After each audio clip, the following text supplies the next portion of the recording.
India মেটারোলজিক্যাল department তথা ভারতীয় হাওয়া অফিসের ১৫০ বছর পূর্তি, সেই উপলক্ষে আয়োজিত হবে অখণ্ড ভারত সম্মেলন,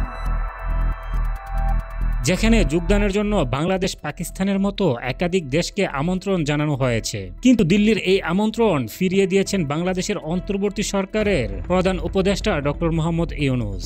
অনুষ্ঠানে থাকবেন না ঢাকার কোনো প্রতিনিধিও। সেই অনুষ্ঠানে বাংলাদেশ, পাকিস্তানের মতো প্রতিবেশী দেশগুলোর আবহাওয়া দপ্তরের কর্মকর্তাদেরও আমন্ত্রণ জানানো হয়েছিল। তবে সেই আমন্ত্রণ গ্রহণ করল না বাংলাদেশ।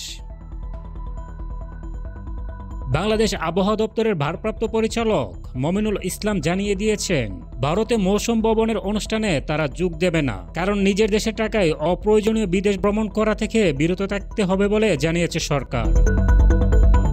বাংলাদেশ সরকারের এই বক্তব্যের পরেই নতুন করে জল্পনা শুরু হয়েছে। শেখ হাসিনাকে নিয়ে এখন ভারত ও বাংলাদেশের মধ্যে স্নায়ুযুদ্ধ তুঙ্গে। পাশাপাশি বাংলাদেশকে নিয়ে একাধিকবার মিথ্যাচার এবং ভারতীয় গণমাধ্যমে ক্রমাগত মিথ্যাচারের কারণে দুদেশের সম্পর্কে ফাটল বাড়ছে। কয়েকদিন আগেই হাসিনার প্রত্যর্পণ চেয়ে দিল্লিকে সরকারিভাবে চিঠি দিয়েছে ঢাকা। তবে এই চিঠি নিয়ে কোনো মন্তব্য করতে রাজি হয়নি ভারত। উল্টো ভারতে থাকার জন্য হাসিনার বিচার মেয়াদ বাড়িয়ে দেওয়া হয়েছে।